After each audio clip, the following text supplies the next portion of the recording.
একদিন ওই ছাগলের মালিক এসে বলে, ও লোকমান, আমার জন্য একটা ছাগল জবাই করে আনো, সাথে সাথে ছাগলের সর্ব উৎকৃষ্ট গোশত আমার সামনে হাজির করবা।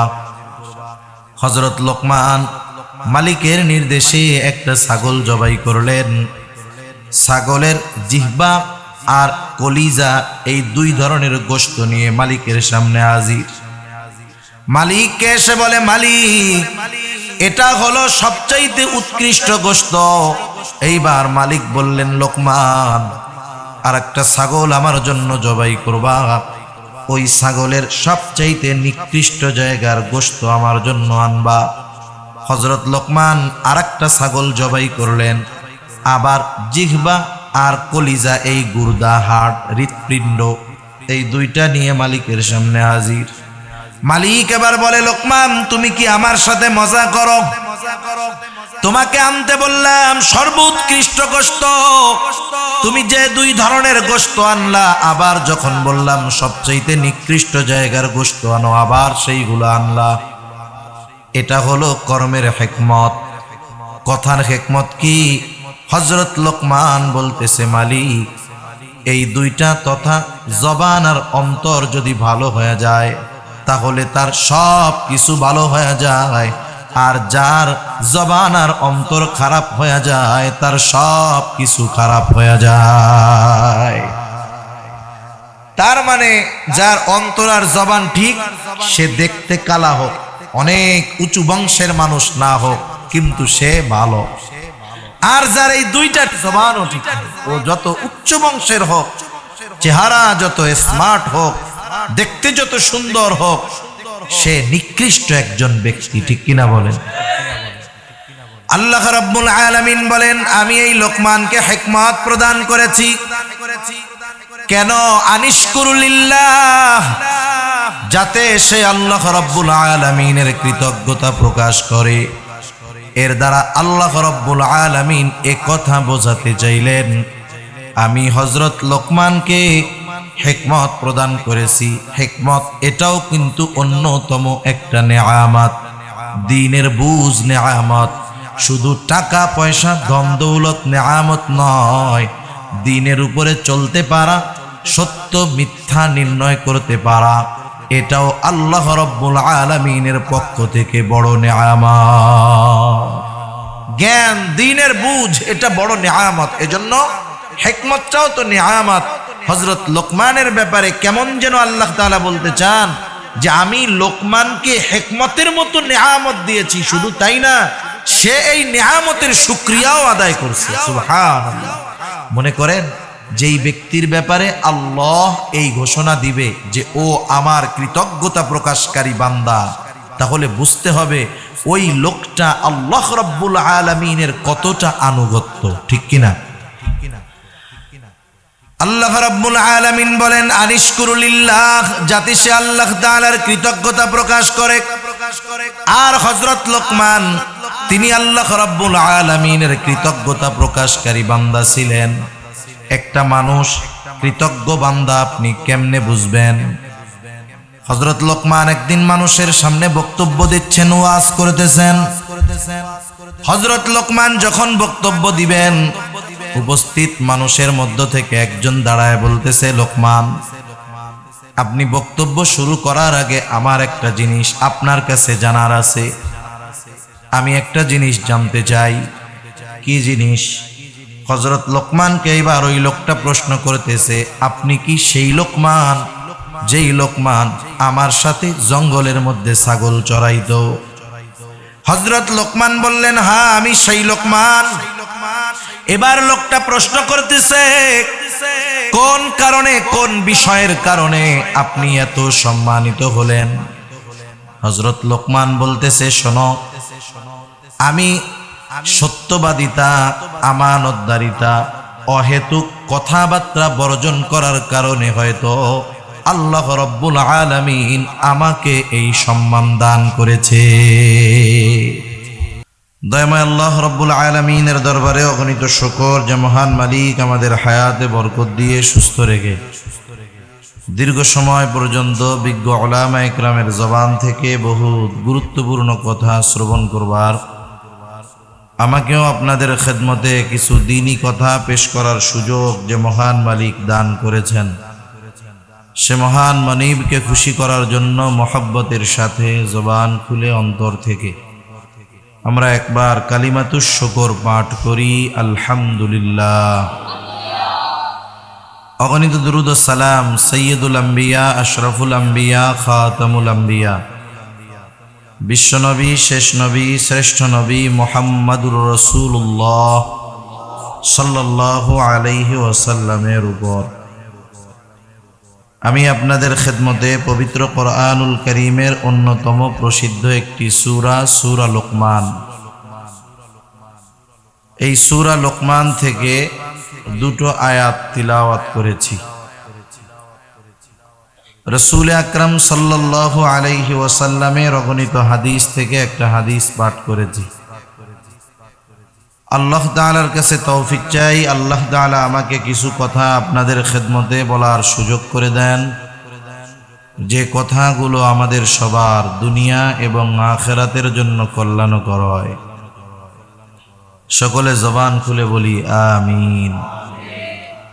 সম্মানিত উপস্থিতি, এ দুনিয়াতে আমরা যা করব, পরকালে আমাদের কর্ম এবং দায়িত্বের ব্যাপারে আল্লাহ সুবহানাহু ওয়া তাআলার নিকটে আমাদেরকে জিজ্ঞাসিত হতে হবে।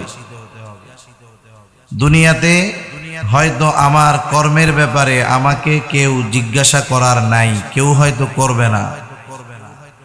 দুনিয়ায় হয়তো আমাকে জবাবদিহিতার মুখোমুখি হওয়া লাগবে না, কিন্তু কিয়ামতের দিন দুনিয়ার সকল কর্মের জবাবদিহিতা আল্লাহ রব্বুল আলামিনের দরবারে দেওয়া লাগবে নাকি লাগবে না?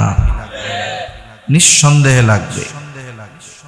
সেজন্য এ দুনিয়াতে আমাদের কাজ কর্ম এমনই হওয়া উচিত যাতে অনন্তকালের ওই অবস্থান স্থল আমাদের জন্য কল্যাণকর হয়, জান্নাত হয়। এজন্য দুনিয়াতে আমাদের এমনভাবে চলা উচিত যাতে আল্লাহ রব্বুল আলামিনের সামনে ওই জবাবদিহিতার সময় আমি সঠিকভাবে আমার দুনিয়ার দায়িত্বের ব্যাপারে আল্লাহ তাআলার কাছে জবাব দিতে পারি। যদি না পারি তাহলে কিয়ামতের দিন আমি ব্যর্থ। আমি সামগ্রিক সব দায়িত্বের কথা আপনাদের খেদমতে বলবো, এ বলার সুযোগও নাই, সময়ও নাই, এখন সম্ভবও নয়। তবে কিছু দায়িত্ব আছে, সেই দায়িত্বগুলো যদি আমরা যথাযথভাবে পালন করি তাহলে আশা করা যায় কমপক্ষে আমার অধীনস্থ যারা আছে এরা জাহান্নামের লাকড়ি হবে না, জ্বালানি হবে না, ওরা নিজেরাও জাহান্নাম থেকে বাঁচবে, আমিও বাঁচতে পারবো। এই কাছাকাছি আমার আত্মীয় স্বজন, পরিবার পরিজন, আমার পরিবারের মধ্যে যারা আছে এদের মধ্যে অন্যতম হলো আমাদের নিজেদের সন্তান। আল্লাহ রাসূল সাল্লাল্লাহু আলাইহি ওয়াসাল্লাম বলেন, কুল্লুকুম রাঈন ওয়া কুল্লুকুম মাসউলুন আন রাইয়াতিহি। তোমরা প্রত্যেকে এক একজন দায়িত্বশীল ব্যক্তি, আর প্রত্যেককে তার দায়িত্বের ব্যাপারে জিজ্ঞাসা করা হবে। কিয়ামতের দিন আমার অধীনস্থ যারা আছে, আমার স্ত্রী, তার ব্যাপারে আমাকে জিজ্ঞাসা করা হবে। আমার সন্তানের ব্যাপারে আমাকে জিজ্ঞাসা করা হবে। এক কথায় আমার অধীনস্থ যারা আছে তাদের ব্যাপারে আমাকে আল্লাহর আদালতে জিজ্ঞাসাবাদের মুখোমুখি হতে হবে। আল্লাহ না করুন আমার ত্রুটি, আমার অবহেলার কারণে আমার স্ত্রী, আমার সন্তান, আমার ছেলে, আমার মেয়ে, আল্লাহ না করুন তারা যদি জাহান্নামী হয় আর এর পেছনে আমার ত্রুটি থাকে, কিয়ামতের ময়দানে ওই যে দুনিয়ায় যার জন্য পরিশ্রম করতাম, রক্তকে পানি বানাইতাম, তার ভালো পোশাক, খাবার, বাসস্থানের ব্যবস্থা করতাম, ওই সন্তান, ওই স্ত্রী, ওই কন্যা, ওই ছেলে, কিয়ামতের দিন ওরা আমার জান্নাতে যাওয়ার সবচাইতে বড় বাধা হয়ে দাঁড়াবে। ঠিক কিনা বলেন? আফসোসের দুনিয়া। আজকে আমরা আমাদের সন্তানদের ভবিষ্যৎ নিয়ে চিন্তিত। কি ভবিষ্যৎ? যে লেখাপড়া কত ভালো করে শিখতে পারে, কি চাকরি করবে, কি ইনকাম করে খাওয়াবে, রোজগার করে খাওয়াবে। অধীনস্থ অধিকাংশ মা বাবার চিন্তা তার সন্তানদের ব্যাপারে এইটা যে কবে লেখাপড়া শেষ হবে, কবে উপার্জন করবে, কবে চাকরি পাবে, ব্যবসা করবে, দুনিয়ার উপার্জন করবে। এই টেনশন অধিকাংশ মা বাবা করে, ঠিক কিনা বলেন? অথচ আমাদের উচিত ছিল সব সময় এই চিন্তা করা যে আমার সন্তানটাকে আমার দুনিয়া আখিরাতের সম্পদ বানাতে হবে। আজকে আমি যখন আসতেছিলাম, আসার সময় একজনের একটা লেখা পড়তেছিলাম, খুব হৃদয় বিদারক এক লেখা। এক বাবা অসুস্থ হয়ে হসপিটালে কাতরাচ্ছেন। কোন বাবা? করোনাকালীন সময়ে ব্যবসায় তিনি লস করে ফেলছেন। কারণ সবার তো আর কাড়ি কাড়ি টাকা নাই, ব্যাংক ব্যালেন্স নাই যে 2, 4, 10 বছর 50 বছর বৈশা বৈশা খাইতে পারবে। আপনাদের বাঁশখালী বাজার কত বড় বাজার, রাস্তার দুই পাশে হাজারো ব্যবসায়ী আছে না নাই? অনেক ব্যবসায়ী হয়তো আছে, একদিন দোকান না খুললে পরের দিন তার ঘরে চুলা জ্বালানো কষ্টকর হয়ে যায়, ঠিক না? ওই মুরব্বির ছোট্ট একটা দোকান ছিল। এই মুরব্বী দোকান খুলতে পারে নাই, করোনাকালীন সময়ে খুব অসুস্থতার মধ্যে পড়ে গেছে। মুরব্বী মানুষ, এই পরিস্থিতিতে তার সন্তান একটা ছিল, মেয়ে, সে চলে গেছে, বাবার কাছে থাকে নাই, গ্রামে গেছে। তা এই বাবা সবকিছু হারিয়ে এক সময় রাস্তায় রেল স্টেশনে ঘুমায়, কমলাপুর রেল স্টেশনে।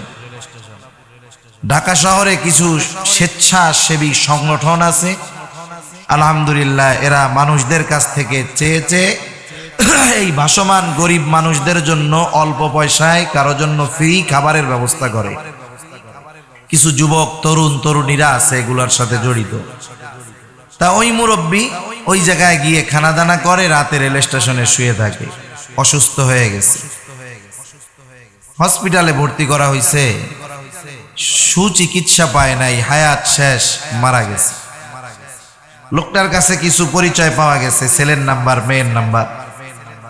মেয়ের নাম্বারে ফোন দেওয়া হইতেছে যে তোমার বাবা অসুস্থ হয়ে হসপিটালে মারা গেছে। মেয়েটা ফোনে বলতেছে আপনারা যা পারেন করে ফেলেন, আমরা আসতে পারবো না। শুধু তাই না, যিনি ফোন দিছেন তিনি লিখতেছেন যে সে আমার নম্বরটা ব্লক লিস্টে দিয়ে রাখছে, ব্ল্যাক লিস্টে দিয়ে রাখছে, ব্লক করে দিছে। তা যাই হোক, একটা পর্যায়ে হয়তো খবর পৌঁছাইছে, তার দুঃসম্পর্কের এক ভাই এসে লাশের পরিচয় যখন শনাক্ত হলো, বেওয়ারিশ হিসাবে তার দাফন হয় নাই, একজন পরিচয় নিয়ে বা তার কবরের দাফন করার ব্যবস্থা ওই সংগঠন করছে।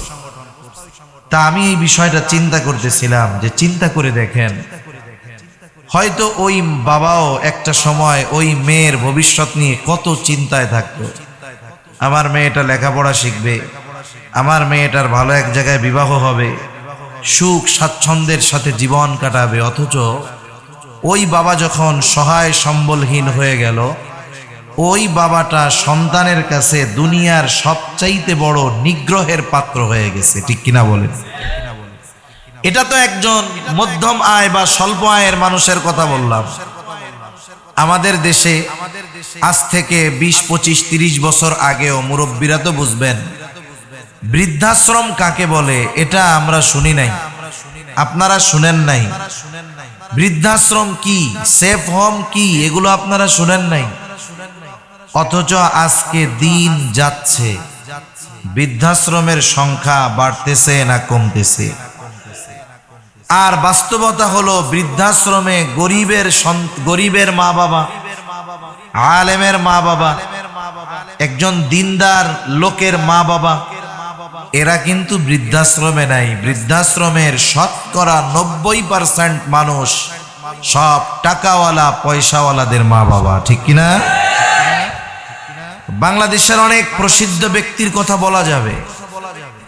আমি যেখানে থাকি ঢাকাতে, জাহাঙ্গীরনগর বিশ্ববিদ্যালয়ের পাশে, ওই জায়গার একজন বড় প্রফেসর ছেলেদেরকে বড় উচ্চ শিক্ষিত বানিয়েছেন দুনিয়ার লাইনে, তাদের ফিউচার ব্রাইট করে দিয়েছেন। মা বাবা বলে না, তুমি এখন লেখাপড়া করো, তোমার ফিউচার ব্রাইট হয়ে যাবে। মানে তোমার ভবিষ্যৎ উজ্জ্বল হয়ে যাবে, তুমি বিসিএস ক্যাডার হবা, তুমি হয়তো ভালো মতো লেখাপড়া করলে স্কলারশিপ নিয়ে বিদেশে যেতে পারবা। এই সন্তানগুলোকে ভবিষ্যৎ উজ্জ্বল করার আশায় মা বাবা কত লেখাপড়া অলরাউন্ডার বানানোর জন্য সব কিছু করাইছে, অথচ বাবা সব সম্পদ ব্যয় করে যেই ছেলেটাকে বড় অফিসার বানালেন, ডাক্তার বানালেন, ইঞ্জিনিয়ার বানালেন, ওই সন্তান সম্পদ উপার্জন করে ঢাকা শহরে 10 তলা বাড়ির মালিক। অথচ যেই সন্তানের পেছনে বাবা তার জীবনের সব উপার্জন ব্যয় করে দিল, ওই 10 তলা বাড়ি তো বহুদূর, ওই 10 তলা বাড়ির নিচের তলায় গাছতলায়ও ওই বাবার জায়গা হয় না। তার মানে বোঝা গেল এই বাবা সন্তানকে লেখাপড়া শিখিয়ে দুনিয়ার লাইনে টাকা পয়সা বানানোর লাইন করে দিয়েছে ঠিক, দুনিয়া আখেরাতের জন্য এই সন্তানকে সম্পদ হিসাবে পরিণত করতে পারে নাই।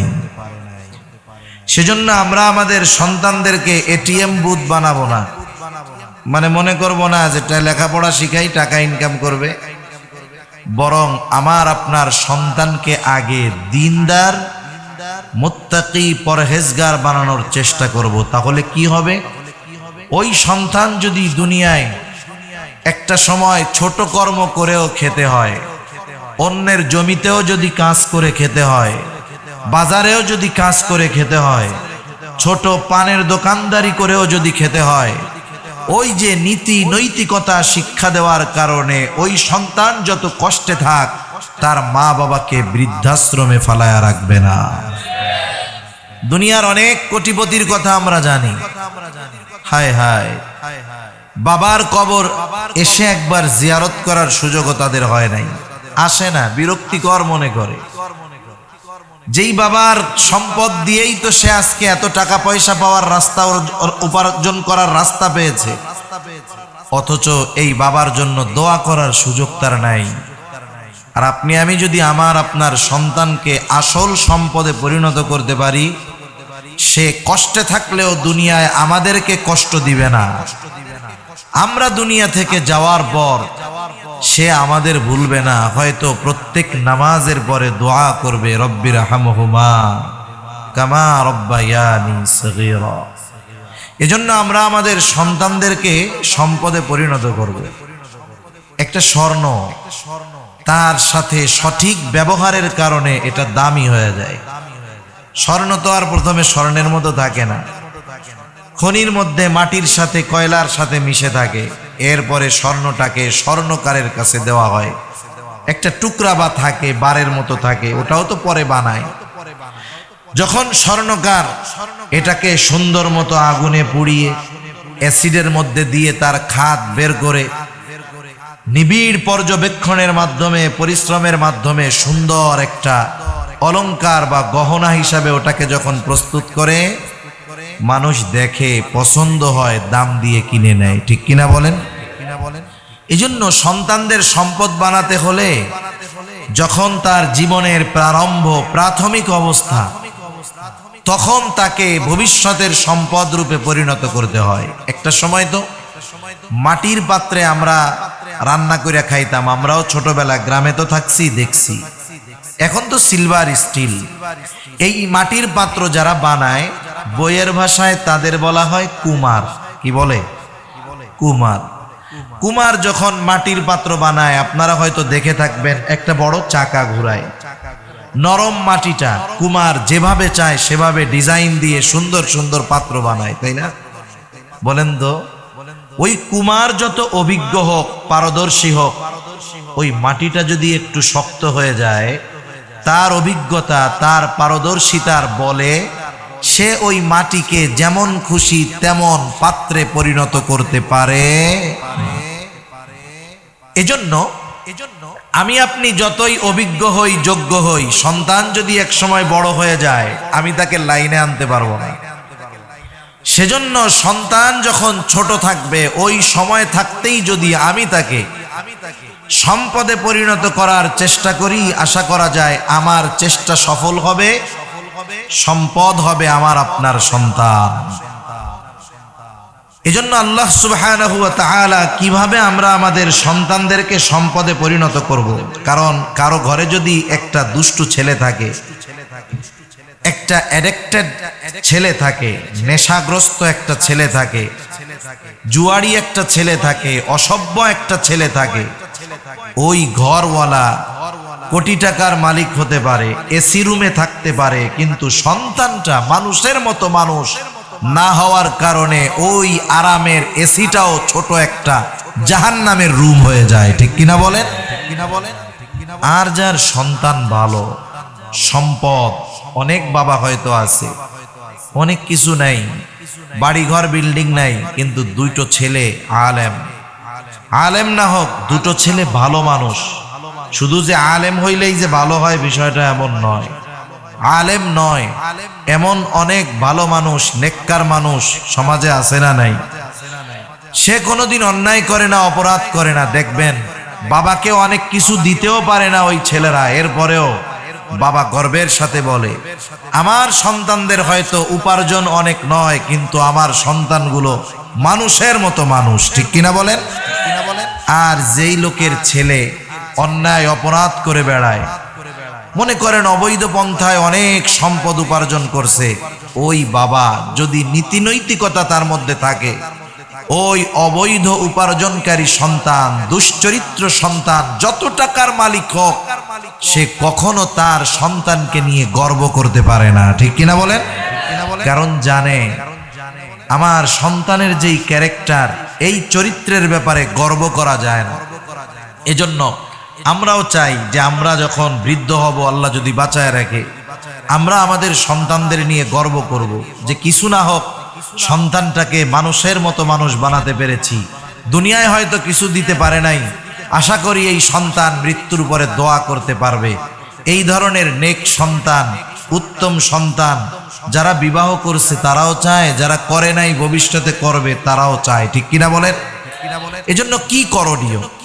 এজন্য যেটা করণীয়, আল্লাহ তাআলা কোরআনুল কারীমে আমাদেরকে কিছু দিক নির্দেশনা দিয়েছেন।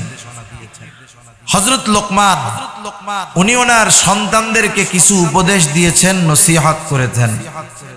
আল্লাহ সুবহানাহু ওয়া তাআলার কাছে হযরত লোকমানের নসিহত, উপদেশগুলো এতটা পছন্দনীয় হয়েছে যে আল্লাহ রাব্বুল আলামিন একটা সূরা নাজিল করলেন লোকমান নাম দিয়ে। সাথে সাথে হযরত লোকমান তার সন্তানদেরকে যেই উপদেশগুলো দিয়েছে, ওই উপদেশগুলো কোরআনুল কারীমের মধ্যে নাজিল করলেন এবং আমাদের জন্য শিক্ষণীয় হিসাবে রেখে দিলেন। কারণ কি?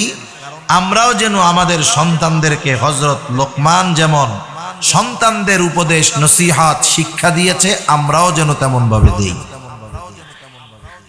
হযরত লোকমানের উপদেশগুলো বর্ণনা করার আগে আল্লাহ তাআলা হযরত লোকমানের কিছু পরিচয় আমাদের সামনে তুলে ধরতেছেন।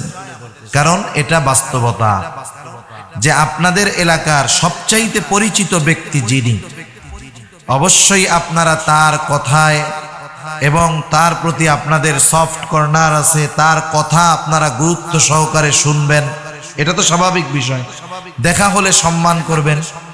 কিন্তু বলেন তো, আপনাদের এলাকার সর্বোচ্চ সম্মানিত পরিচিত ব্যক্তিটা দেশের অপর প্রান্ত তেতুলিয়ায় যদি যায়, যেখানে কেউ তাকে চিনে না, তার পরিচয় জানে না, তার কথা আপনারা যেমন ভাবে গ্রহণ করতেন, এই ব্যক্তি যদি ওই অপরিচিত তেতুলিয়ায় গিয়ে কথা বলে, আপনারা যেমন গুরুত্ব সহকারে শোনেন, গ্রহণ করেন, তারা কি করবে? কেন? ওই এলাকার লোক তার পরিচয় জানে না। কিন্তু তারা যদি জানতে পারে যে অমুক এলাকার অমুক এই ব্যক্তি এমপি, চেয়ারম্যান, মেম্বার, মেয়র, যখন জানবে, তখন পরিচয় জানার পরে তার কথার গুরুত্ব তারা বেশি দিবে না আর একটু কমবে? নিঃসন্দেহে বেশি দিবে। এজন্য আল্লাহ তাআলা আগে লোকমানের পরিচয় দিচ্ছেন।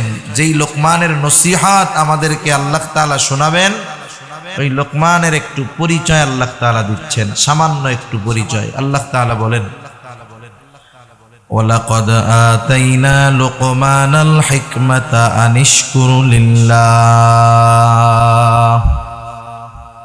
ومن يشكر فإنما يشكر لنفسه ومن كفر فإن الله غني حميد আল্লাহ রাব্বুল আলামিন বলেন ওয়ালাকাদ আতাইনা লুকমানাল হিকমা আমি লোকমানকে হিকমত প্রজ্ঞা প্রদান করেছি হিকমত কি জিনিস মুফাসসিরিনে কেরাম বলেন হিকমত হলো প্রজ্ঞা সঠিক দ্বীনের বুঝ স্বপ্নের তাওয়িল ভালো মন্দ নির্ণয় করার যোগ্যতা এটা হলো হিকমত তাফসীরের মধ্যে আসছে আল্লাহ রাব্বুল আলামিন হযরত লোকমানকে দুটো থেকে একটা গ্রহণ করার সুযোগ দিয়েছেন তার একটা হলো নবুয়াত আর একটা হলো হিকমত হযরত লোকমানকে সুযোগ দেয়া হয়েছে তুমি চাইলে নবুয়াত গ্রহণ করতে পারো চাইলে হিকমত গ্রহণ করতে পারো নিঃসন্দেহে নবুয়াত সম্মানিত বিষয় কোনো সন্দেহ নাই হিকমত আলাদা একটা যোগ্যতা তবে প্রত্যেকটা নবীর মধ্যে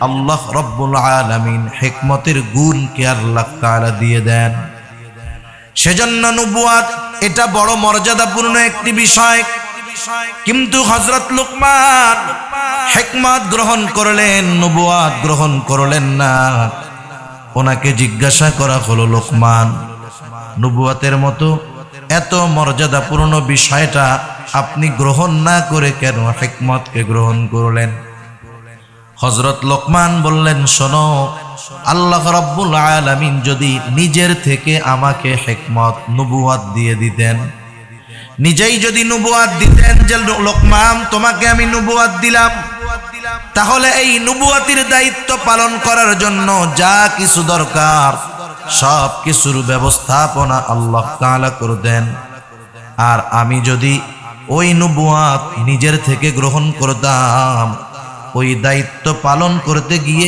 আমার যদি কোনো ত্রুটি বিচ্যুতি হতো এই ব্যাপারে আল্লাহ রাব্বুল আলামিনের কাছে আমাকে জবাবদিহিতার কাঠগড়ায় দাঁড়ানো লাগতো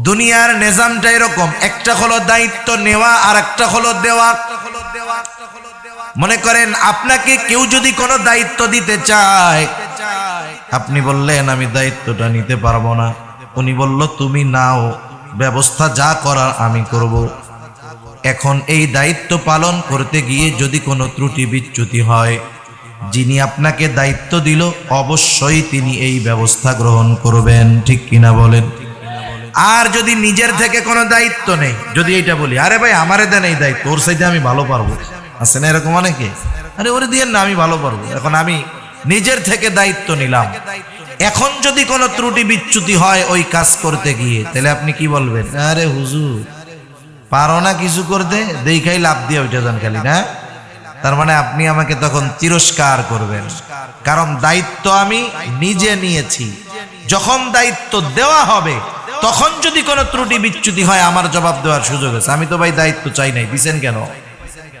কিন্তু যখন নিজের থেকে নিব এ কথা বলার সুযোগ আছে এজন্য হযরত লোকমান বললেন যেহেতু আল্লাহ রাব্বুল আলামিন নিজের থেকে দায়িত্ব দেন নাই এই জন্য আমি নবুয়াত গ্রহণ না করে হিকমত গ্রহণ করেছি হযরত লোকমান প্রজ্ঞাপূর্ণ একজন লোক ছিলেন তার কথা কর্ম সব কিছুর মধ্যে প্রজ্ঞা পাওয়া যায় হযরত লোকমান প্রাথমিক জামানায় উনি এক ব্যক্তির ছাগল দেখাশোনা করতেন রাখাল ছিলেন একদিন ওই ছাগলের মালিক এসে বলে ও লোকমান আমার জন্য একটা ছাগল জবাই করে আনো সাথে সাথে ছাগলের সর্ব উৎকৃষ্ট গোশত আমার সামনে হাজির করবা হযরত লোকমান মালিকের নির্দেশে একটা ছাগল জবাই করলেন ছাগলের জিহ্বা আর কলিজা এই দুই ধরনের গোশত নিয়ে মালিকের সামনে হাজির মালিককে এসে বলে মালিক এটা হলো সবচাইতে উৎকৃষ্ট গোশত এইবার মালিক বললেন লোকমান আর একটা ছাগল আমার জন্য জবাই করবা ওই ছাগলের সবচাইতে নিকৃষ্ট জায়গার গোশত আমার জন্য আনবা হযরত লোকমান আরেকটা ছাগল জবাই করলেন, আবার জিহ্বা আর কলিজা, এই গুর্দা, হাড়, হৃৎপিণ্ড, এই দুইটা নিয়ে মালিকের সামনে হাজির। মালিক এবার বলে, লোকমান তুমি কি আমার সাথে মজা করো? তোমাকে আনতে বললাম সর্বোৎকৃষ্ট গোশত, তুমি যে দুই ধরনের গোশত আনলা, আবার যখন বললাম সবচাইতে নিকৃষ্ট জায়গার গোশত আনো, আবার সেইগুলো আনলা। এটা হলো কর্মের হিকমত। কথার হিকমত কি? হযরত লোকমান বলতেছে, মালিক এই দুইটা তথা জবান আর অন্তর যদি ভালো হয়ে যায় তাহলে তার সব কিছু ভালো হয়ে যায়, আর যার জবান আর অন্তর খারাপ হয়ে যায় তার সব কিছু খারাপ হয়ে যায়। তার মানে যার অন্তর আর জবান ঠিক, সে দেখতে কালা হোক, অনেক উঁচু বংশের মানুষ না হোক, কিন্তু সে ভালো। আর যার এই দুইটা জবানও ঠিক, ও যত উচ্চ বংশের হোক, চেহারা যত স্মার্ট হোক, দেখতে যত সুন্দর হোক, সে নিকৃষ্ট একজন ব্যক্তি। ঠিক কিনা বলেন? আল্লাহ রাব্বুল আলামিন বলেন, আমি এই লোকমানকে হিকমত প্রদান করেছি। কেন? আনিশকুরু লিল্লাহ, যাতে সে আল্লাহ রাব্বুল আলামিনের কৃতজ্ঞতা প্রকাশ করে। এর দ্বারা আল্লাহ রাব্বুল আলামিন এ কথা বোঝাতে চাইলেন, আমি হযরত লোকমানকে হিকমত প্রদান করেছি। হিকমত এটাও কিন্তু অন্যতম একটা নেয়ামত, দ্বীনের বুঝ নেয়ামত। শুধু টাকা পয়সা ধন দৌলত নেয়ামত নয়, দ্বীনের উপরে চলতে পারা, সত্য মিথ্যা নির্ণয় করতে পারা, এটাও আল্লাহ রাব্বুল আলামিনের পক্ষ থেকে বড় নেয়ামত। জ্ঞান, দ্বীনের বুঝ, এটা বড় নেয়ামত। এজন্য হিকমতটাও তো নেয়ামত। হযরত লোকমানের ব্যাপারে কেমন যেন আল্লাহ তাআলা বলতে চান যে আমি লোকমানকে হিকমতের মতো নেয়ামত দিয়েছি, শুধু তাই না, সে এই নেয়ামতের শুকরিয়াও আদায় করছে। সুবহানাল্লাহ। মনে করেন যেই ব্যক্তির ব্যাপারে আল্লাহ এই ঘোষণা দিবে যে ও আমার কৃতজ্ঞতা প্রকাশকারী বান্দা, তাহলে বুঝতে হবে ওই লোকটা আল্লাহ রাব্বুল আলামিনের কতটা আনুগত্য। ঠিক কিনা? আল্লাহ রাব্বুল আলামিন বলেন, আনিশকুরু লিল্লাহ, যাতে সে আল্লাহ তাআলার কৃতজ্ঞতা প্রকাশ করে। আর হযরত লোকমান তিনি আল্লাহ রাব্বুল আলামিনের কৃতজ্ঞতা প্রকাশকারী বান্দা ছিলেন। একটা মানুষ কৃতজ্ঞ বান্দা আপনি কেমনে বুঝবেন? হযরত লোকমান একদিন মানুষের সামনে বক্তব্য দিচ্ছেন, ওয়াজ করতেছেন। হযরত লোকমান যখন বক্তব্য দিবেন, উপস্থিত মানুষের মধ্য থেকে একজন দাঁড়ায় বলতেছে, লোকমান আপনি বক্তব্য শুরু করার আগে আমার একটা জিনিস আপনার কাছে জানার আছে। আমি একটা জিনিস জানতে চাই। কি জিনিস? হযরত লোকমানকে এবার ওই লোকটা প্রশ্ন করতেছে, আপনি কি সেই লোকমান যেই লোকমান আমার সাথে জঙ্গলের মধ্যে ছাগল চড়াইতো? হযরত লোকমান বললেন, হ্যাঁ আমি সেই লোকমান। এবার লোকটা প্রশ্ন করতেছে, কোন কারণে, কোন বিষয়ের কারণে আপনি এত সম্মানিত হলেন? হযরত লোকমান বলতেছে, শোনো, আমি সত্যবাদিতা, আমানতদারিতা, অহেতুক কথাবার্তা বর্জন করার কারণে হয়তো আল্লাহ রাব্বুল আলামিন আমাকে এই সম্মান দান করেছে। এখানে গুরুত্বপূর্ণ একটি শিক্ষণীয় বিষয় আছে।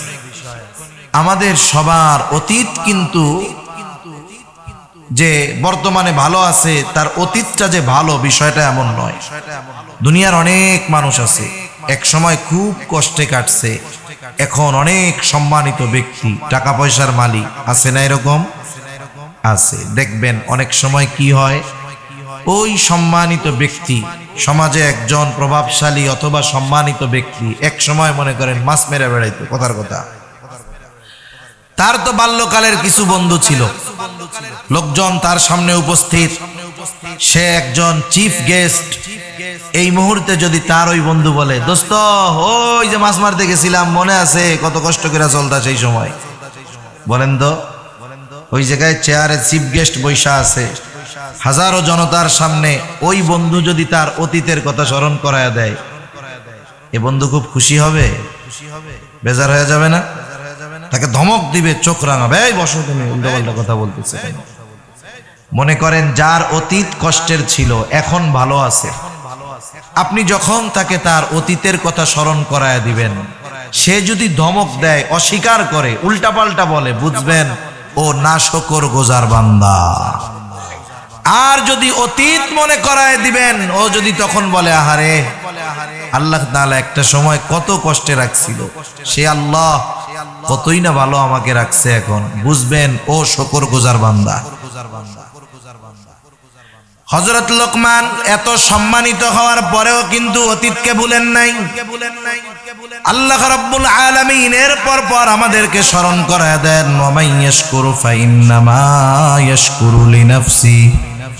আল্লাহ তাআলা বলেন, যে শুকরিয়া আদায় করে সে তার নিজের জন্যই করে। কারণ আমরা যদি আল্লাহর শুকরিয়া আদায় করি, আল্লাহ তাআলার কোনো লাভ নাই, লাভ আমাদের।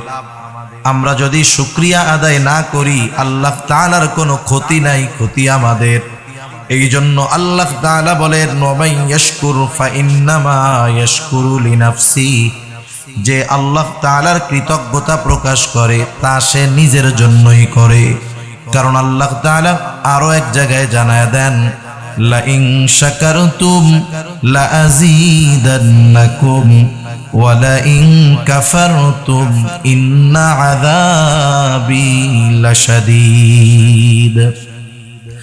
আল্লাহ রাব্বুল আলামিন বলেন, তোমরা যদি নিয়ামতের শুকরিয়া আদায় করো, লা আযীদান্নাকুম, আমি তোমাদের জন্য আরো নিয়ামত বাড়ায়া দিব, ওয়া লা ইন কাফারতুম ইন্না আযাবি লাশাদীদ। তোমরা যদি নিয়ামতের নাশকরি করো, কুফরি করো, জাইনা রাখো আমার আযাব বড় শক্ত, আযাব বড় কঠোর। তাহলে বুঝে থাকলে বলেন, আমরা যদি আল্লাহ তাআলার কৃতজ্ঞতা প্রকাশ করি, লাভ আল্লাহর নাকি আমাদের? সেজন্য প্রত্যেক হালতে, সর্ব অবস্থায় আলহামদুলিল্লাহ বলায় অভ্যস্ত হব। আমরা যখন কুশল বিনিময় করি, কেমন আছেন, আমরা বলি স্বাভাবিক ভালো আছি। আমরা যদি শুধু বলি আলহামদুলিল্লাহ, তাহলে দেখেন আল্লাহ খুশি হয়ে যাবে।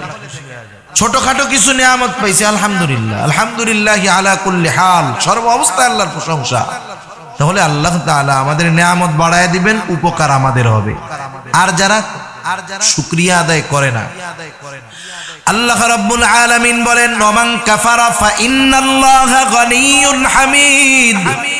আল্লাহ রাব্বুল আলামিন বলেন, যারা কুফরি করে, শুকরিয়া আদায় করে না, আল্লাহ তাআলা বলেন, ওয়া মান কাফারা, যারা কুফরি করে, শুকরিয়া আদায় করে না, তাদের জেনে রাখা দরকার যে ফা ইন্নাল্লাহা গনিয়্যুন হামিদ। আল্লাহ তাআলা হলেন অমুখাপেক্ষী, সপ্রশংসিত এক মহান সত্তা, যিনি আমাদের কাছে আমাদের প্রশংসার মুখাপেক্ষী নয়। এমন নয় যে আমরা শুকরিয়া আদায় করলে, প্রশংসা করলে আল্লাহর খুব লাভ হয়ে যাবে, না করলে ক্ষতি হয়ে যাবে, বিষয়টা এমন নয়। এজন্য আমরা শুকরগুজার বান্দা হব। আল্লাহ তৌফিক দান করুক। এই আয়াতের দ্বারা আল্লাহ তাআলা কি বুঝাইলেন? আল্লাহ বুঝাইলেন যে হযরত লোকমান প্রজ্ঞাবান একজন ব্যক্তি এবং আমার শুকরগুজার এক বান্দা। আমার ওই বান্দা সন্তানদের কি উপদেশ দিয়েছে, এবার আল্লাহ তাআলা সে কথা বলতেছেন। ওয়ালাকাদ আতাইনা লুকমানাল হিকমাতা আনিশকুর লিল্লাহ ওয়া মান ইয়াশকুর ফাইন্নামা ইয়াশকুরু লিনাফসিহি ওয়া মান কাফারা ফাইন্নাল্লাহা গনিয়্যুন হামিদ। ওয়া ইয ক্বালা লুকমানু লিবনিহি ওয়া হুয়া ইয়াইযুহু ইয়া বুনাইয়া লা তুশরিক বিল্লাহ ইন্নাশ শিরকা লাযুলমুন আযীম। আল্লাহ রাব্বুল আলামিন হযরত লোকমানের নসিহত, প্রথম নসিহত আল্লাহ তাআলা বলেন, ওয়া ইয ক্বালা লুকমানু লিবনিহি, যখন লোকমান তার ছেলেকে বলল, ওয়া হুয়া ইয়াইযুহু, সে তার সন্তানকে ওয়াজ করতেছে। ওয়াজ কি ওয়াজ? এক নাম্বার ওয়াজ, ইয়া বুনাইয়া লা তুশরিক বিল্লাহ। এর দ্বারা হযরত লোকমান সন্তানকে ঈমান শিক্ষা দিচ্ছে। কি শিক্ষা দিতে হবে? হযরত লোকমান ঈমান শিক্ষা দিচ্ছে। প্রত্যেকটা বিষয়ের সূত্র থাকে, বিস্তারিত বলা থাকে না। যেমন মনে করেন আপনারা যারা স্কুলে পড়ছেন যারা, প্রত্যেকটা অধ্যায়ের অঙ্কের আগে বীজগণিতের মধ্যে ওই অধ্যায়ের যেই অঙ্কগুলো, সেই অঙ্কগুলোর সূত্র দেওয়া থাকে। সাথে সাথে অনুশীলনীর মধ্যে অঙ্ক আছে 100, কিন্তু উদাহরণের মধ্যে 2-4টা অঙ্ক দেওয়া থাকে, তাই না? 2-4টা অঙ্ক কেন দেয়? সূত্রগুলো কেন লিখে দেয়?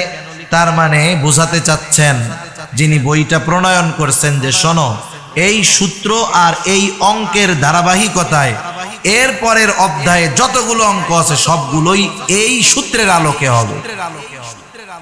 মূল একটা সূত্র বলে দেওয়া হয়, বাকিগুলো নিজের থেকে একটু মেহনত করে বাইর করে নিতে হয়। আল্লাহ তাআলা একটা বিষয় বলছেন ঈমান সম্পর্কিত, অতটুকুই শেষ নয়, বাকি বিষয়গুলোও আমাদের শিক্ষা দেওয়া দায়িত্ব। আল্লাহ রাব্বুল আলামিন বলেন, হযরত লোকমান তার সন্তানকে ওয়াজ করতেছে।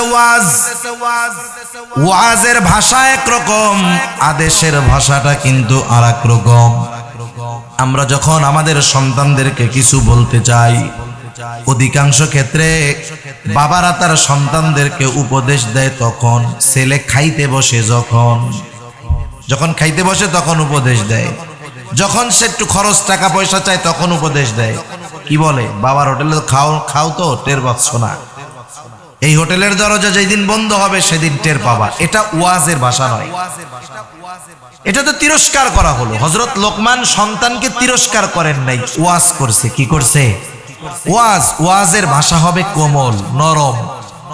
ওয়াজ আবেগ নিয়ে, দরদ নিয়ে, ভালোবাসা নিয়ে বলতে হবে। মনে করেন আপনার সন্তান একটু উল্টাপাল্টা চলতেছে, কিশোর, আপনি যদি তার খালি ধমক দেন, এই ওদের সাথে মিশবি না, এটা করবি না, ওইটা করবি না, এই করবি না, করিস না, ভালো না, এটা শুনতে শুনতে ওর মেজাজ খারাপ হয়ে যায়।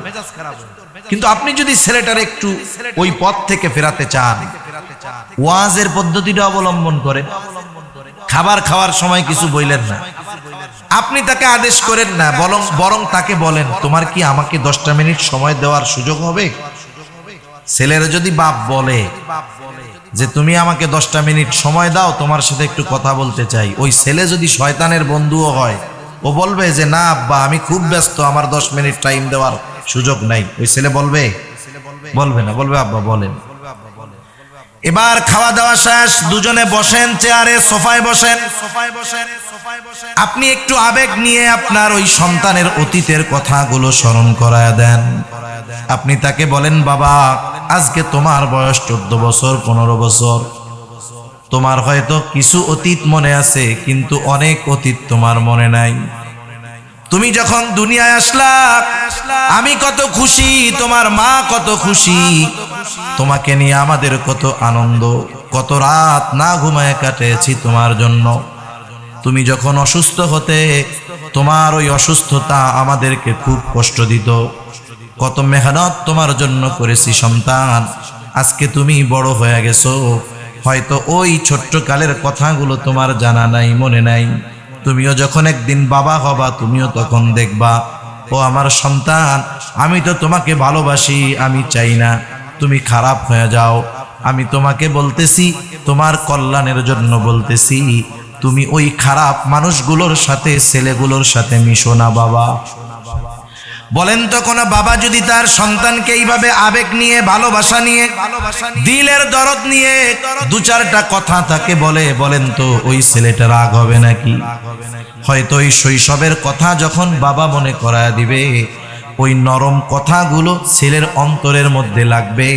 সে হয়তো বাবা যেই কথাটা তাকে বলতে চায় সেটা অনুযায়ী সে তার জীবনকে পরিবর্তনের চেষ্টা করবে। সেই জন্য সন্তানদের নসিহত, ওয়াজের ভাষাটা হবে কোমল, আবেগ দরদ নিয়ে আমরা আমাদের সন্তানদেরকে উপদেশ দিব। এই জন্য হযরত লোকমান সন্তানকে ওয়াজ করতেছেন। ওয়াহুয়া ইয়াইদুহু, কি ওয়াজ করতেছেন? 1 নাম্বার ওয়াজ, ইয়া বুনাইয়া লা তুশরিক বিল্লাহ, হে আমার বৎস তুমি আল্লাহর সাথে শিরিক কইরো না। ইয়া বুনাইয়া শব্দটার শাব্দিক অর্থ হে আমার বৎস, কিন্তু সব কিছুর সারমর্ম, গভীরতা এটা শাব্দিক অর্থ দিয়ে বোঝানো যায় না।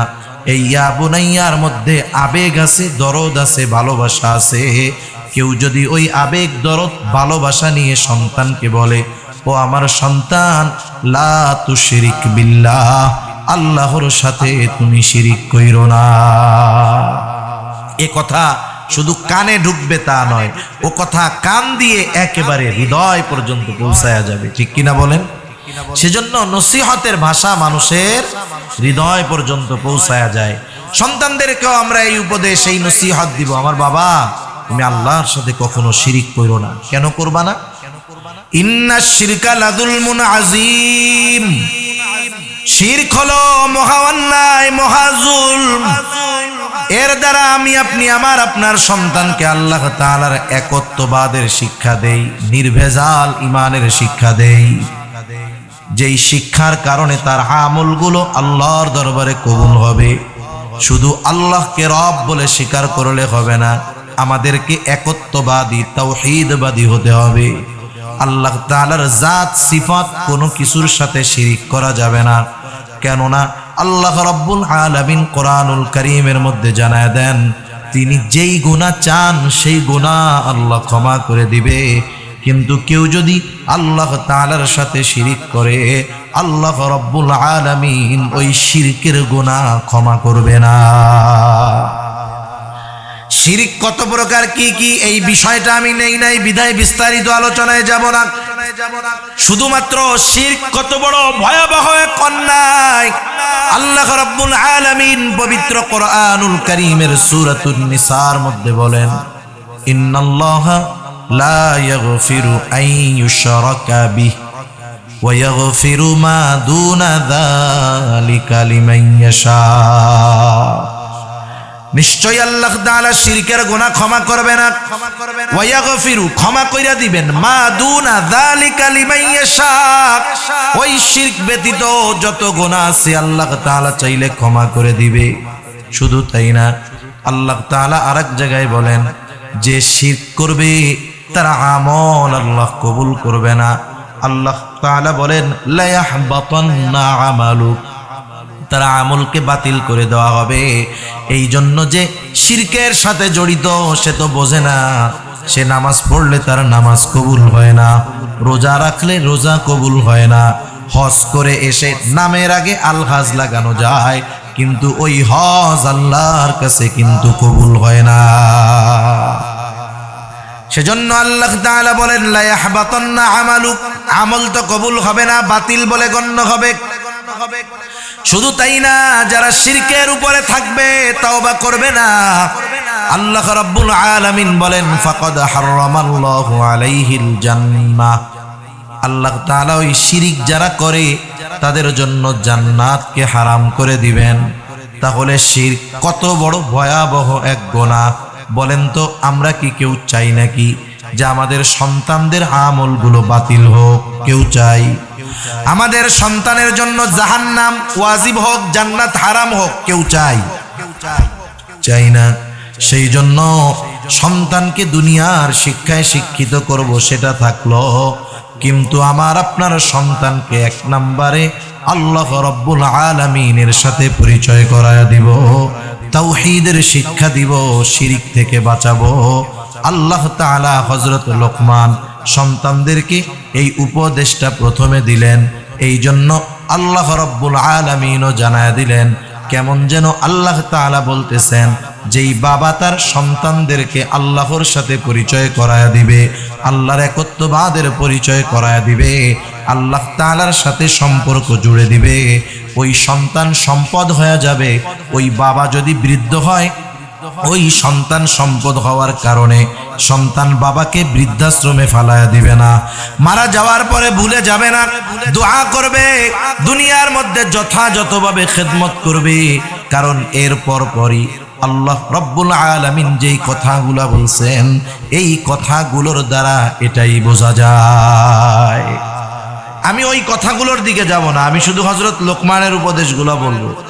মোট কথা হলো, আমরা যদি আমাদের সন্তানদেরকে আল্লাহর সাথে জড়িয়ে না দিতে পারি, আল্লাহর পরিচয় না শেখাতে পারি, তাহলে আমাদের জন্য দুনিয়ারও কষ্ট, আখিরাতেরও কষ্ট, অপেক্ষা করতেছি।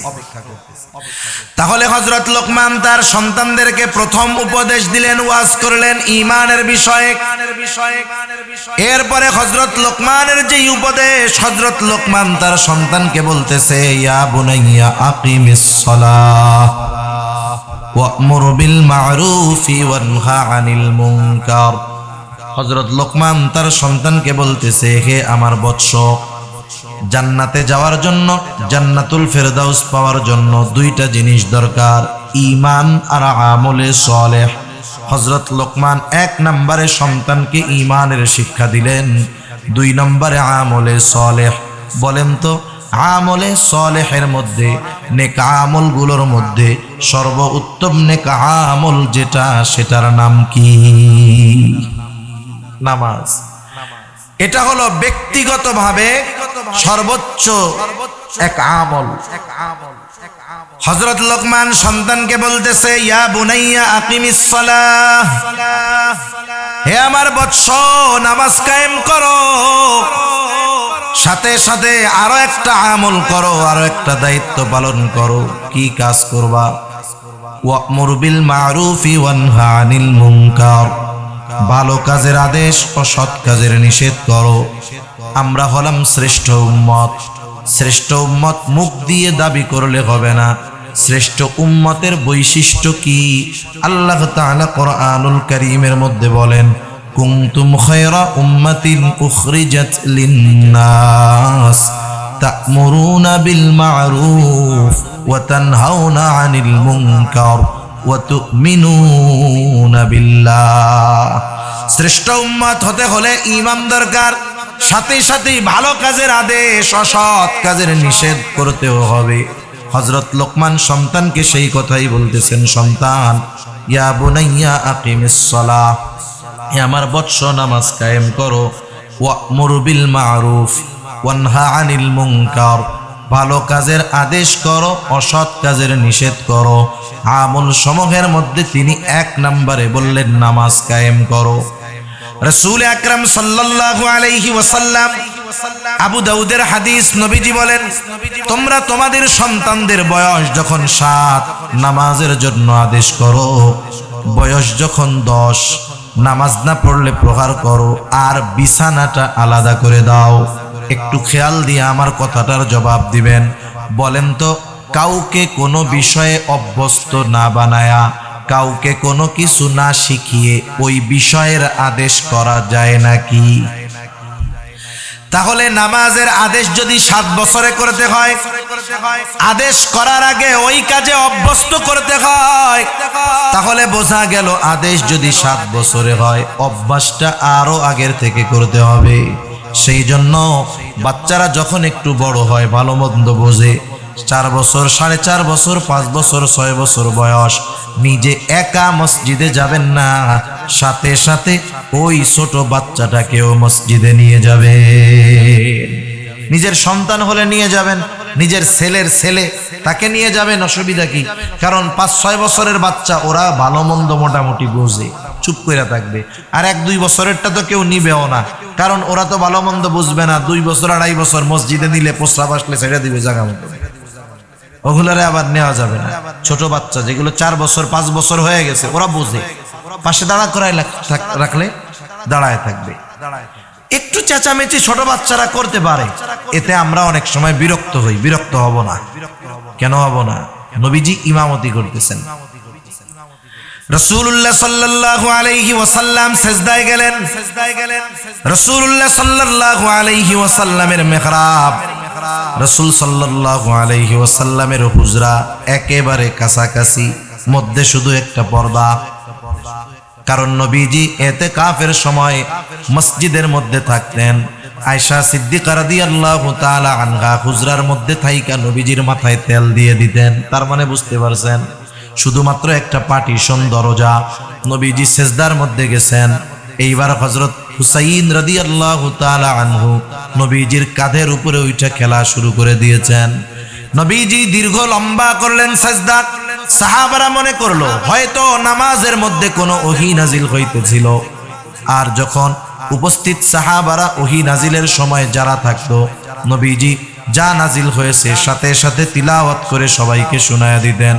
সকলে চিন্তা করলো হয়তো নামাজ শেষ হওয়ার পরে নবীজি জানাবেন। নামাজ শেষ হলো, নবীজি সাহাবাদের দিকে ঘুরলেন, কিছু বলেন না। উৎসুক একজন সাহাবী প্রশ্ন করলো, ইয়া রাসূলুল্লাহ, ওই রাকাতের ওই সিজদাটা অনেক দীর্ঘ করেছেন, কোনো ওহী নাজিল হয়েছে নাকি? নবীজি বললেন, না, ওহী নাজিল হয় নাই।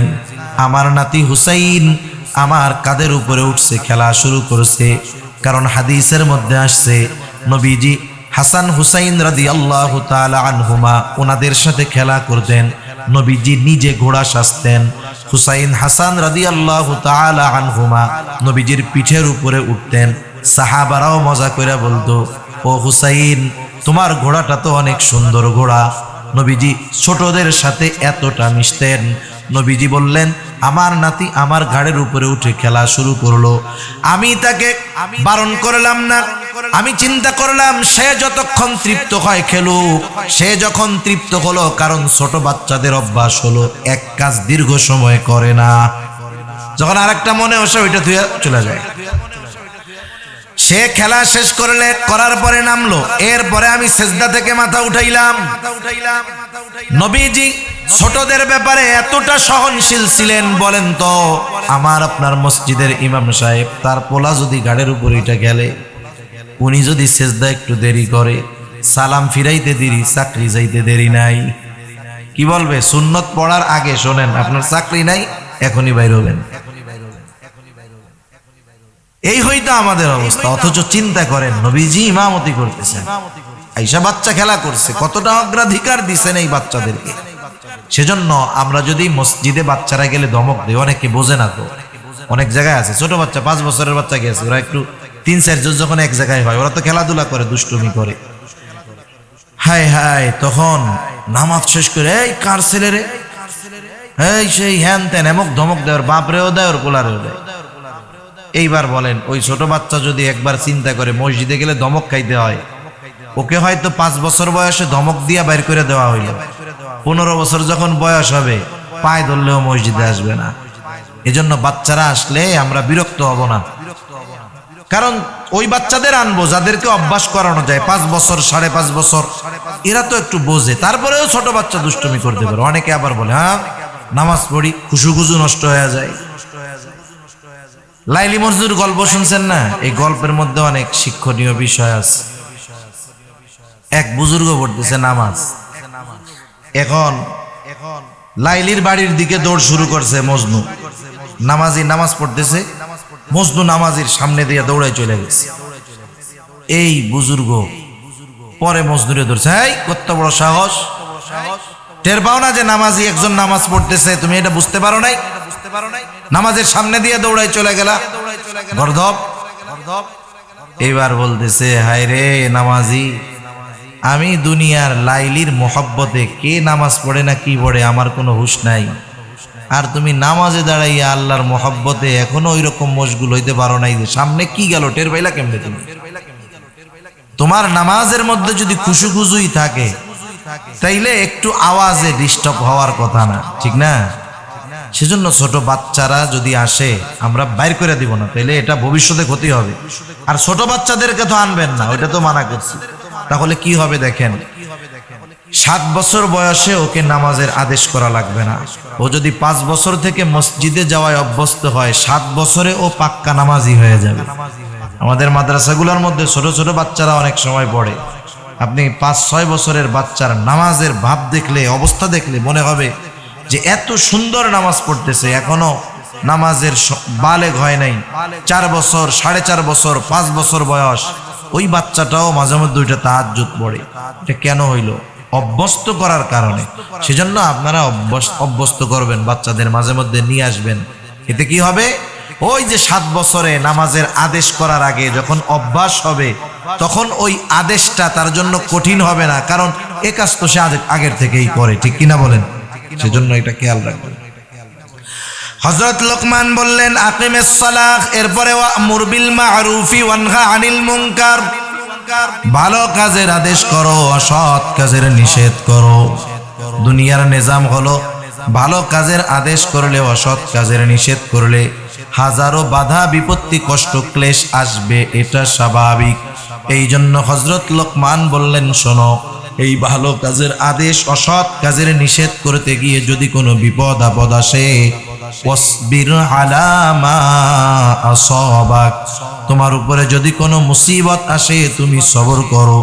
কারণ বিপদ আসার পরে হকের উপরে থাকা, সবরের উপরে থাকা, ইন্না যালিকা মিন আজমিল উমুর, এটা বড় একটা বিষয়, সবাই পারে না। কেউ হয়তো হকের উপরে থেকে জীবন দিয়ে দেয়, পরোয়া করে না, বাঁচার জন্য ওই অবস্থার উপরে অটল থাকতে পারে না, সে নিজের যেই নীতি নৈতিকতা আদর্শকে বিসর্জন করে দেয়। সেজন্য বিপদ আসলে সবর করা এটা বড় এক বিষয়। তাহলে প্রথমে ইমানের শিক্ষা, এরপরে দুনিয়ায় তার কর্মটা কি সেই কর্মের শিক্ষা, আমলের শিক্ষা। এরপরে কি শিক্ষা? এরপরে বলতেছে যে শোনো, আল্লাহ রাব্বুল আলামিনের আরেকটা পরিচয় সন্তানকে হযরত লোকমান শিক্ষা দিচ্ছে। তুমি যদি আমলে কোনো ত্রুটি বিচ্যুতি করো তাইলে কি হবে বাবা? হযরত লোকমান বলতেছে, ওয়ালা তুসাইর খাদ্দাকা লিন-নাস। হযরত লোকমান এবার সন্তানকে বলতেছে, ইয়া বুনাইয়া ইন্নাহা ইন তাকু মিসকালা হাববাতিন মিন খারদাল ফাতাকুন ফি সখরাতিন আও ফিস সামাওয়াতি আও ফিল আরদি ইয়াতি বিহাল্লাহ। হযরত লোকমান বলতেছে, হো আমার বৎস, এখানে একটা জিনিস বুঝতে হবে। ইয়া বুনাইয়া, হে আমার বৎস, ইন্নাহা, ওই জিনিসটা। কোন জিনিসটা? মুফাসসিরিনে কেরাম বলেন এর দ্বারা উদ্দেশ্য হলো মন্দ কাজ। কোন মুফাসসির বলেন শুধু মন্দ আমল নয়, সকল ধরনের আমল, সেটা ভালো হোক আর মন্দ হোক।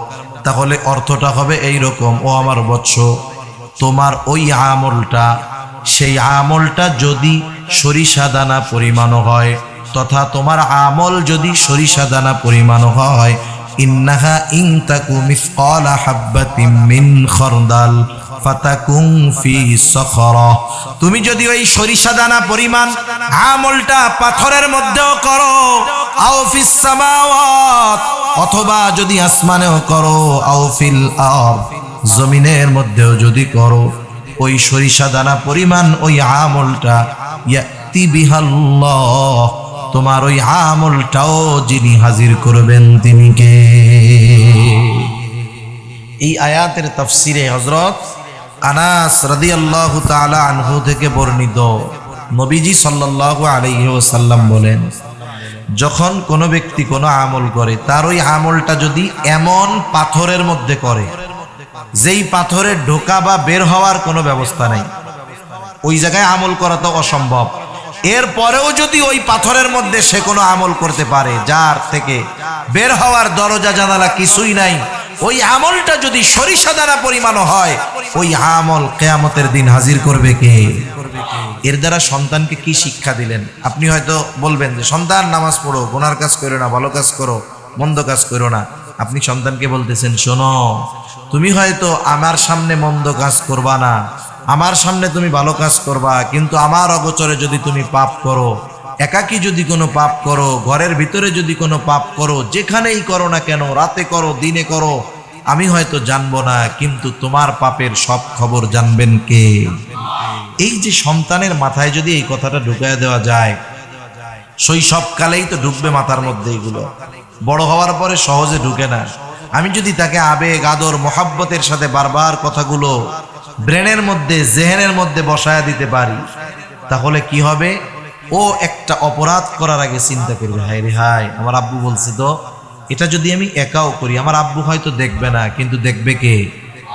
এই অনুভূতি যদি তার মধ্যে আসে, চিন্তা যদি আমি আপনি তার মধ্যে ঢুকায় দিতে পারি, তাহলে হায় হায়, তার চরিত্র লোকচক্ষুর অন্তরালেও যেমন, মানুষের সামনেও তেমন, দুনিয়ার বড় বড় গুনাহ তার জন্য ত্যাগ করা কঠিন হবে না, কারণ তার চিন্তা আমার সব কর্মের ব্যাপারে যিনি অবগত তিনি কে?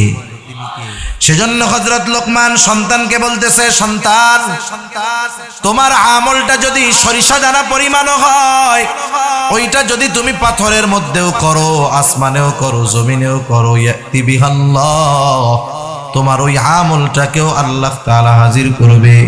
কেন হাজির করবে?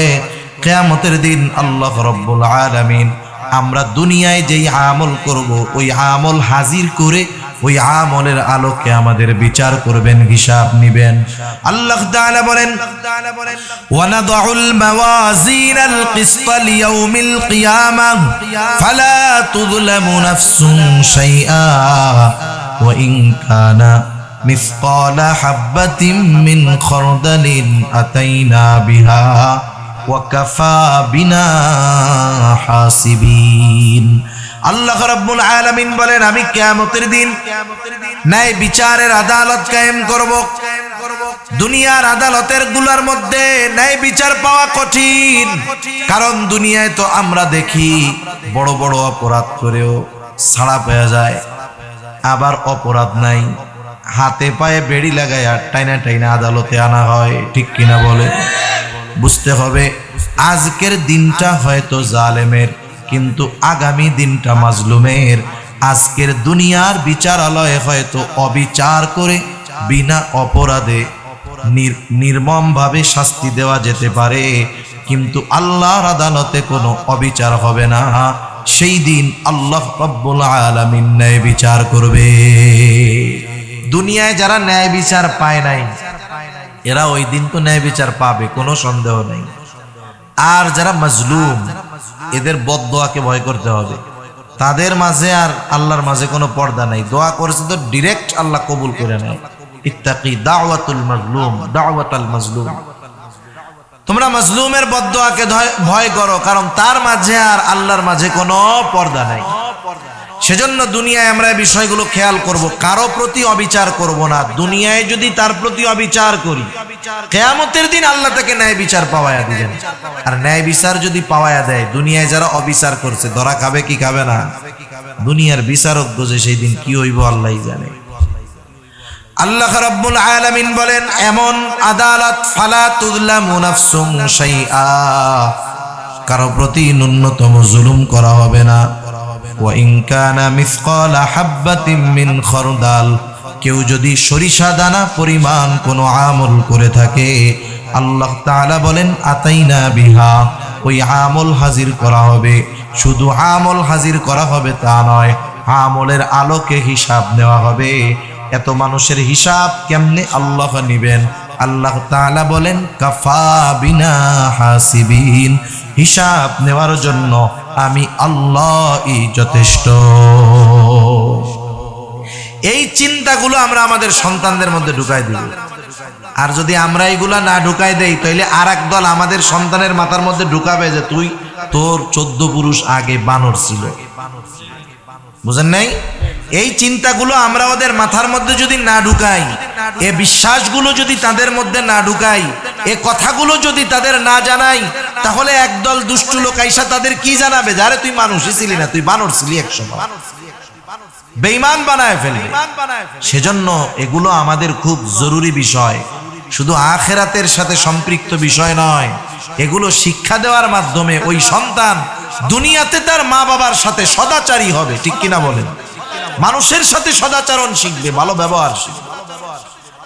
এজন্য সন্তানকে বলবো, সন্তান তুমি যেই আমল করো সেটা সরিষা দানা পরিমাণও যদি হয়, পাথরের মধ্যেও যদি থাকে, আসমানেও থাকে, জমিনেও থাকে, হাজির করবে কে? তোমার সব আমলের ব্যাপারে তিনি তো জানেন। কেন? কারণ তিনি হলেন ইন্নাল্লাহা লাতীফুন খাবীর, তিনি সব খবর রাখেন, তিনি সূক্ষ্মদর্শী। কতটা সূক্ষ্মদর্শী! হায় হায়, গহীন অরণ্যের মধ্যে যখন একটা পাতা পড়ে, ওই পাতা পড়ার যেই আওয়াজটা হয় সেটাও শুনেন কে? আল্লাহু আকবার। সব ক্ষেত্রেই তার এই সূক্ষ্মদর্শিতা আছে, দেখার ক্ষেত্রে, শ্রবণের ক্ষেত্রে, সব ক্ষেত্রে। যত আধার রাত হোক, আমাবস্যার কালা রাত্রে কালো পাথরের উপরে যদি একটা কালো পিঁপড়াও চলে, ওই পিঁপড়া স্পষ্টভাবে দেখেন কে? গহীন সমুদ্রের তলদেশে 13 কিলোমিটারও গভীর আছে, এত গভীর সমুদ্রের তলদেশে যেখানে মানুষের পৌঁছানো প্রায় অসম্ভব, ওই জায়গারও ছোট্ট একটা বিষয়ের খবর যার কাছে আছে তিনি কে? তাইলে এই দুনিয়ার মধ্যে বাবা তুমি যদি কোনো গুনাহ করো, হয়তো তোমার বাবা জানতেছে না, মা জানতেছে না, লজ্জায় মা বাবার সামনে তুমি গুনাহ করো না, লজ্জায় মানুষের সামনে গুনাহ করো না, তুমি কি আল্লাহরে লজ্জা পাও না? যে আল্লাহ তোমাকে বানাইলো সেই আল্লাহর ব্যাপারে কি তোমার একটু ভয় হয় না? ওই আল্লাহ তো মা বাবা তো সামনে দেখে না, লেপের তলে কি করতেছো দেখে না, দরজা আটকাইলে দেখে না, একাকি কি করো দেখে না, কিন্তু যত অন্ধকার হোক, যত নির্জনে হোক, যত একাকি হোক, তোমার সব কর্মের ব্যাপারে আল্লাহ জানেন। এইগুলো যদি বারবার সন্তানরে বলি, ওর মধ্যে যদি এই ফিল আসে, এই চিন্তা আসে, হায় রে গুনাহ করতেছি, আল্লাহ দেখতেছে, এক সময় গুনার থেকে বাঁচা সহজ হবে। তাহলে আমরা আমাদের সন্তানদেরকে এরপরে যে বিষয়টা শিক্ষা দিব, সমাজের মানুষের সাথে কেমনে চলবে। মানুষ তো সামাজিক প্রাণী, সোশিয়াল বেইং, মানুষ সামাজিক প্রাণী। ইসলাম বৈরাগ্যবাদ পছন্দ করে না, যদিও অন্য ধর্মে বৈরাগ্যবাদিতা আছে। খ্রিস্টান ধর্মে আছে না, পোপ আছে না, পোপ শুনেন নাই? পোপদের নাম শুনেন না? ভ্যাটিকান সিটির মধ্যে আছে পোপ। এরা সব বৈরাগ্যবাদী, বিবাহ শাদী কিচ্ছু করে না, বিবাহ শাদী করা নিষেধ। যারা ধার্মিক হবে, দিনদার হবে, রাহেব হবে, এরা বিবাহ শাদী করে না। আর আমাগো হুজুররা পারলে আরো বেশি বেশি করতে চায়, ঠিক না?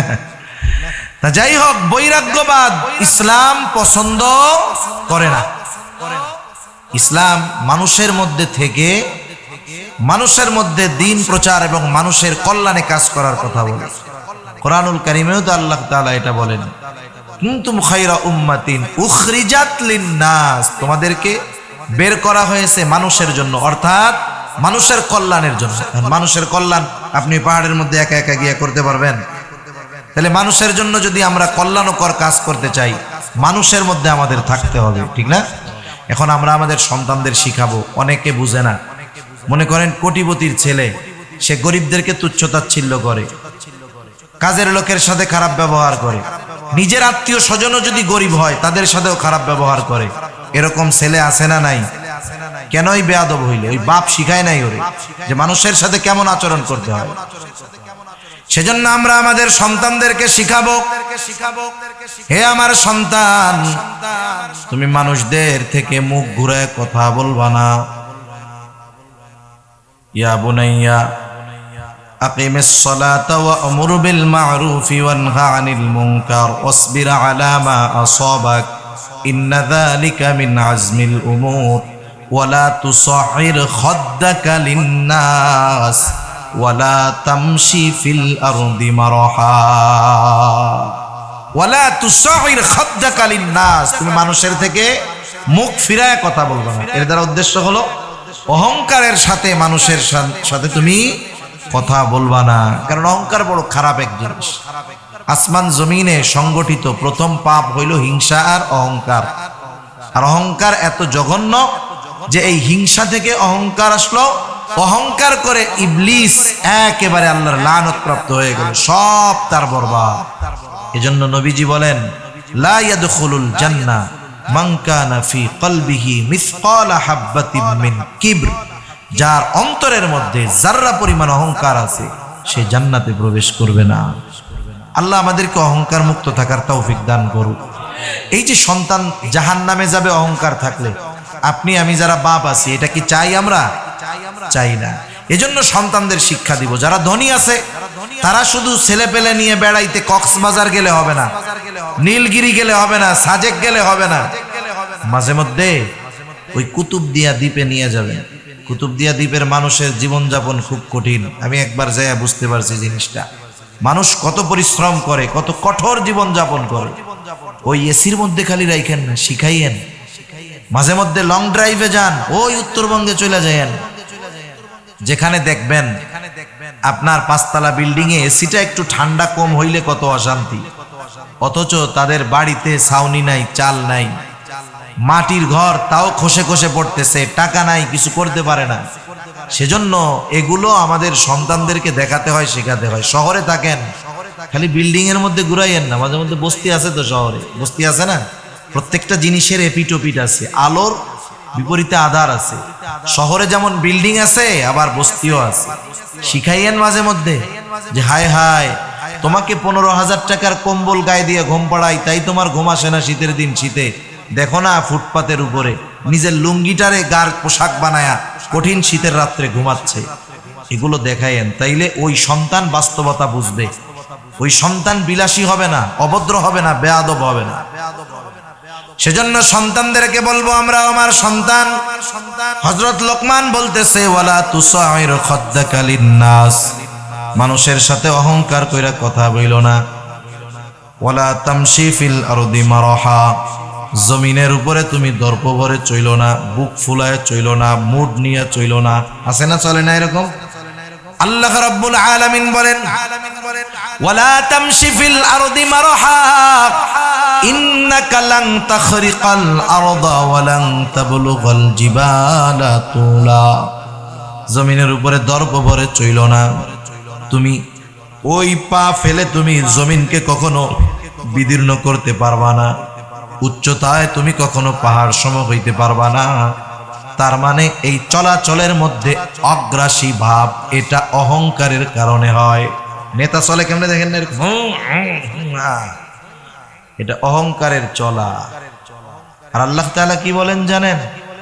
আল্লাহ রাব্বুল আলামিন বলেন, তুমি আসমান, তুমি জমিনকে বিদীর্ণ করতে পারবা না, উচ্চতায় পাহাড় সম হইতে পারবা না, কিন্তু তোমাকে আমাকে যদি অহংকারের এই রোগ পেয়ে বসে, সন্তানকে এভাবে বুঝাবেন আর কি, যদি অহংকারের এই রোগ পেয়ে বসে, বাবা শুইনা রাখো, ইন্নাল্লাহা লা ইউহিব্বু কুল্লা মুখতালিন ফাখুর, আল্লাহ তাআলা মুখতাল আর ফাখুরকে পছন্দ করেন না। মুখতালকে আর ফাকুরকে আমি বেশি সময় আর কষ্ট দিব না আপনাদের, অল্প সময়। আর মুখতাল হলো সে যে নিজেকে নিজে বড় মনে করে। মুখতাল কি? যে নিজেকে নিজে বড় মনে করে। মনে করেন সে নিজে নিজে একা একা মনে মনে রসগোল্লা গায় যে আমি খুব ভালো আলেম, আমি খুব ভালো বক্তা, আমি খুব ভালো ওয়াইজ, আমি খুব ভালো একজন ভদ্র মানুষ মনে হয়, নিজে নিজে ভাবে। আর যে নিজে নিজে এটা ভাবে, নিজেরে ভালো ভাবে আর কি, এটা হলো মুখতাল। আর ফাকুর হলো কে?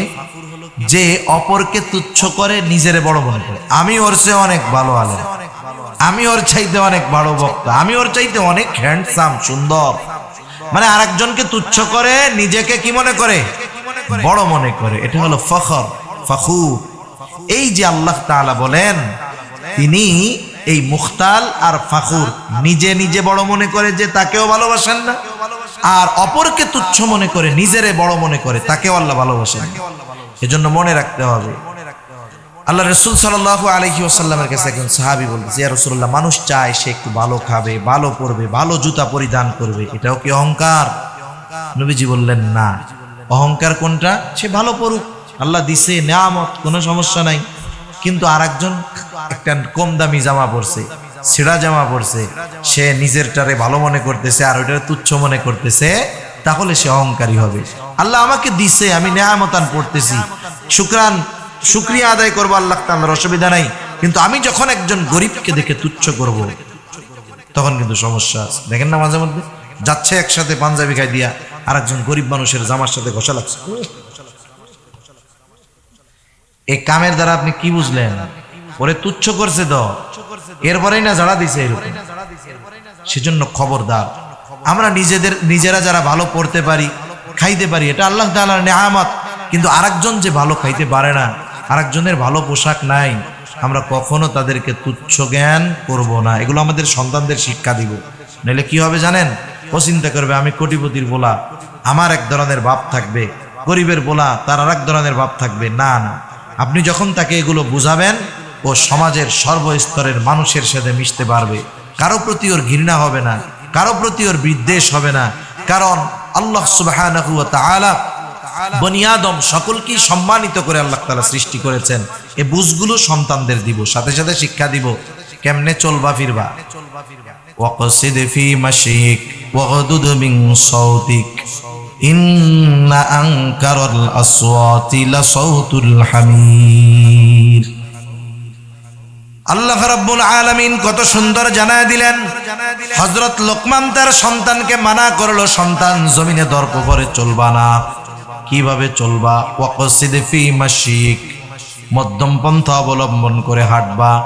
ব্যস্ততা নাই, কোনো কাজ নাই, তুমি অযথা ওইভাবে বুক ফুলায়া দৌড়ায়া চইল না। আবার ওই যে অমুসলিমদের মতো ধীরে ধীরেও হাইটো না, মধ্যম পন্থা অবলম্বন করে হাঁটবা। ওয়াকসিদ ফি মাশিক ওয়াগদুদ মিন সাউতিক, তোমার কণ্ঠস্বরকে তুমি নিচু রাখবা, নিচু স্বাভাবিক রাখবা, বিনা কারণে চেঁচামেচি করবা না। যখন তর্ক লাগে দুজনের মধ্যে, তর্ক দেখছেন মানুষের মধ্যে লাগে, যে বিশ্বকাপ ফুটবলের সময় দেখেন নাই, আর্জেন্টিনার পার্টি কি বলে, মেসি সবচেয়ে ভালো খেলোয়াড়, আর একজন কয় না না আমাদের ওই ব্রাজিলের এক প্লেয়ার আছে রোনাল্ডো, সে না নেইমার, সে ভালো খেলোয়াড়। এবার দুইজনের তর্কাতর্কি চলে, এক পর্যায়ে আরেকজনের গলা উঁচু হয়ে যায়, এই বেটা জানোস আমি কেডা, এই সেই জ্ঞান। এবার যে গলা উঁচু করলো, স্বর উঁচু হইল, ও মনে করে যে আমি মনে হয় জিতে গেলাম। আসলে বিষয়টা তা না। এই বিনা কারণে তার এই উঁচু আওয়াজ করাকে আল্লাহ সুবহানাহু ওয়া তাআলা জানায়া দিলেন যে এটাকে গাধার স্বরের সাথে তুলনা করা হইল। এখন ওরে যদি আপনি কইতে গাধার মতো চিল্লাইস না রে তুই, আমি আপনি কইলে তো বকাঝকা দিতে পারতো, কিন্তু আল্লাহ তাআলা জানায়া দিলেন ইন্না আনকারাল আসওয়াত লাসাউতুল হামির, সবচাইতে নিশ্চয়ই সবচাইতে নিকৃষ্ট আওয়াজ হইল গাধার গলার আওয়াজ। গাধার আওয়াজ হলো ক্যাঁক করে এমন ভাবে চিল্লানি দেয়, আওয়াজটা খুব কর্কশ আওয়াজ হয়। ওই যারা বিনা কারণে চিল্লায় এদেরকে ওই গাধার আওয়াজের সাথে তাদের আওয়াজের তুলনা করা হয়েছে। এজন্য এগুলার মাধ্যমে দেখেন কত গুরুত্বপূর্ণ শিক্ষা আমরা এখানে পাইলাম। হযরত লোকমান সন্তানদেরকে যে শিক্ষা দিলেন, ইমানের শিক্ষা পাইলাম, আমলের শিক্ষা পাইলাম, গুনাহ অপরাধ থেকে বাঁচার জন্য কি দরকার তার শিক্ষা পেলাম, সমাজের মানুষের সাথে কিভাবে মিলেমিশে চলতে হবে তার শিক্ষা পাইলাম, সাথে সাথে কিভাবে আমাদের রাস্তায় চলতে হবে এর শিক্ষাও আমরা পাইলাম।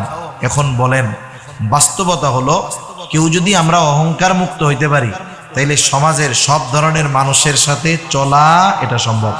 মানুষ দুনিয়ায় অনেক কিছু ত্যাগ করে অহংকারের কারণে। মনে করেন একজন ধনী মানুষ, তাকে গরিব দাওয়াত দিছে, সে মনে করে গরিব দাওয়াত দিছে, ওর বাসায় যাব, আমি যেভাবে খাই কি খাওয়াবে না খাওয়াবে, প্রেস্টিজের ব্যাপার, সে চিন্তা করতেছে ওইটা। আর যদি তার অহংকার না থাকতো, সে চিন্তা করতো না দাওয়াত দিছে গরিব তাতে কি। নবীজি বলছে দাওয়াত দিলে দাওয়াত কবুল করবা, সে হাসি মুখে তার বাড়িতে এসে হাজির হইতো, ঠিক কিনা বলেন? নবীজি কেমন ভাবে দাওয়াত নিতেন, আরে নবীজির চাইতে ইগো, নবীজির চাইতে সম্মান, নবীজির চাইতে বেশি গায়রাত দুনিয়ার আর কারো আছে? কারো নাই। এক সাহাবী বিবাহ করছে, এখন বিবাহ করার পরে সে মসজিদে আসছে, যখন আরেক সাহাবী বলতেছে ইয়া রাসূলুল্লাহ এই যে ও কিন্তু বিবাহ করছে। নবীজি বলতেছে তুমি বিবাহ করছো, ওলিমা করছো? এই সাহাবীর মুখটা মলিন হয়ে গেছে, বলে ইয়া রাসূলুল্লাহ করছি। দাওয়াত দাও নাই কেন? বলে ইয়া রাসূলুল্লাহ আমি গরিব মানুষ, একেবারে সামান্য কিছু দিয়া আমি ওলিমা করছি, এই জন্য আপনার দাওয়াত দেই না। নবীজি বলতেছে কেন দাওয়াত দিলা না? তুমি আমারে দাওয়াত দিতা, আমি যাইতাম তোমার ওলিমায়, আমি শরীক হইতাম। সুবহানাল্লাহ। সেজন্য কিছু কিছু ক্ষেত্রে আছে জয়সা দাওয়াত নিতে হয়।